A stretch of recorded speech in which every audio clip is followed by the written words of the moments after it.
여러분 오늘도 말씀 같이 읽도록 합시다. 오늘 말씀은 누가복음 7장 1절부터 17절까지의 말씀입니다. 오늘 말씀에는 두 가지 큰 치유 사역에 대해서 기록되어져 있습니다. 우선 오늘 본문을 보면서 백부장의 하인이 낫게 되는 치유 사역을 살펴보면서 특별히 예수님이 백부장에 대해서 한 이야기에 대해서 우리가 좀 주목해 보면 좋을 것 같습니다. 예수님은 왜 백부장에 대해서 그렇게 이야기하셨을까? 백부장의 믿음은 어떤 것이었을까? 함께 묵상해 보면 좋을 것 같습니다. 네, 그리고 두 번째는요, 나인성의 과부의 아들이 죽었다가 살아나는 그런 기적이 두 번째 사건으로 기록되어져 있죠. 본문을 살펴보면서 예수님이 이 기적을 베푸신 이유는 무엇이었는지에 대해서 우리가 좀 함께 살펴보았으면 좋겠고, 또 사람들은 어떻게 그것에 반응했는지에 대해서도 우리가 살펴보면서 묵상했으면 좋겠습니다. 사실 오늘 백부장의 하인 또 나인성의 이 과부의 두 가지의 어떤 기적은 좀 다른 부분들이 여러 가지 있거든요. 그러니까 여러분들 비교하면서 함께 읽어보면 말씀을 재밌게 읽을 수 있을 것 같습니다. 네, 사실 오늘 본문에는 두 개의 사건이 기록되어져 있습니다. 백부장의 하인이 낳는 장면, 그리고 나인성의 과부의 아들이 죽었다가 살아나는 장면이죠. 사실 오늘 본문은 앞에 있었던 예수님의 평지설교의 연속성상에서 보는 것이 좋을 것 같아요. 예수님이 설교를 마치신 후에 가버나움으로 들어가시는데 그곳에서 이방인이었던 백부장을 만나게 되고 그는 예수님의 소문을 듣고 그분께 자신의 하인의 병을 치유해 줄 것을 부탁을 하게 됩니다. 사실 오늘 이 백부장의 사건에서 우리가 생각해 볼 것은 백부장의 믿음이죠. 백부장은 이방인이잖아요. 그런데 이방인임에도 불구하고 그는 유대 사람들을 굉장히 존중했고, 원래는 백부장이 그 지역민들을 굉장히 하대하는 경우가 많은데 그는 유대인들을 굉장히 존중했고, 오늘 본문에 보면 회당을 건축하는데도 많은 도움을 주었던 인물입니다. 그러니까 잘 생각해 보면 사도행전 10장에 나오는 고넬료와 비슷한 인물이 아닌가라는 생각을 하게 됩니다. 백부장이 자신의 하인을 낫게 해달라고 이야기하면서 예수님께 그렇게 말하잖아요. 예수님이 나의 집에 들어오는 것을 내가 감당하지 못합니다. 그러니까 당신이 말을 하면 내 하인이 나을 겁니다 라고 말합니다. 그러면서 백부장이 그런 얘기를 하죠. 나도 내 밑에 부리는 사람이 있는데 내가 이야기하면 그 사람들이 그렇게 행동합니다 라고 말합니다. 그리고 그 믿음에 대해서 예수님은 내가 이스라엘 민족 중에 이렇게 큰 믿음을 본 적이 없다고 백부장의 믿음을 칭찬하십니다. 그 백부장의 믿음은 무엇이었나요? 그 믿음은 어떤 하나님에 대한 추상적인 믿음이 아니라 예수님이 바로 하나님의 어떤 신적 능력을 가지고 있다는 것을 그는 분명히 믿었고, 그분이 모든 것의 주인이라는 사실을 그는 인정했습니다. 그러니까 그의 얘기가 그렇게 나온 것이죠.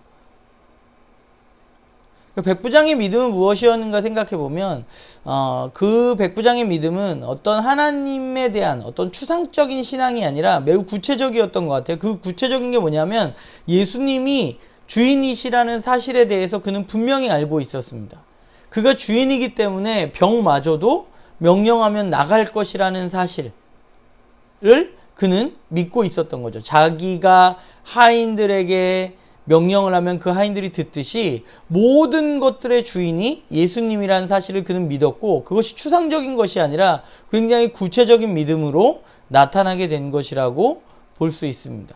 그 백부장의 믿음이 어디서 왔는지 분명치 않지만 그는 예수님이 놀라워할 정도로, 예수님이 놀랐다는 표현이 성경에 그렇게 많이 나오지 않는데 예수님이 놀라워할 정도로 굉장히 진실한 믿음의 소유자였습니다.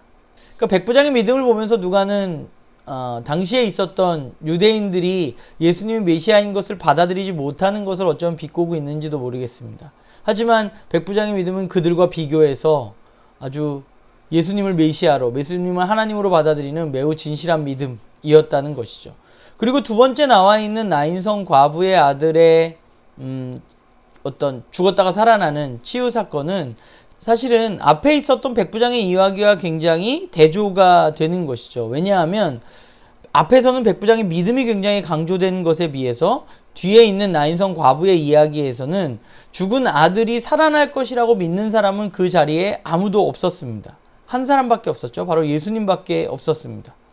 그러니까 앞의 이야기가 백부장의 하인의 믿음을 이야기했다면 두 번째 이야기에서는 사실은 거기 자리에 있는 사람들의 믿음이라기보다는 예수님의 긍휼에 대해서 이야기하고 있죠. 긍휼의 마음.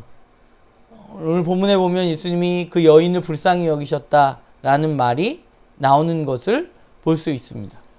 예수님은 남편도 죽고 또 아들밖에 의지할 것이 없는 그 여인의 아들마저 죽은 것에 대해서 그 여인의 상황을 보시고 긍휼히 여기셨습니다. 그 예수님의 긍휼한 마음으로 여인의 아들이 다시 살아나게 된 것이죠. 그러니까 이 두 어떤 기적의 사건을 바라보면서 예수님의 메시아임이 점점 드러나고 있고 또 예수님이 평지에서 설교하셨던 내용들, 하나님의 사랑이 정말 예상 밖의 사람들에게 전파되어지고 그들이 치유되어지는 사건들이, 그들이 하나님의 백성이 되는 사건들이 지속적으로 일어나고 있다는 사실을, 오늘 본문이 그것을 우리에게 이야기해주고 있는 것 같습니다.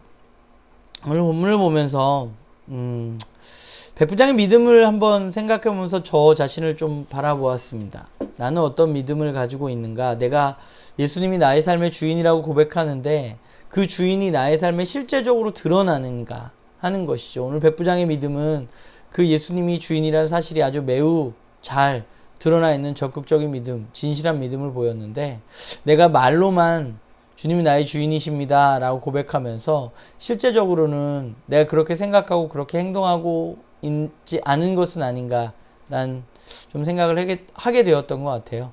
바라기는 나는 교회 식구들도 그 주인 대신 또 메시아이신 예수님을 바라보면서 오늘의 하루의 삶 가운데 그분과 동행하는 하루가 되기를 주님의 이름으로 부탁을 드립니다.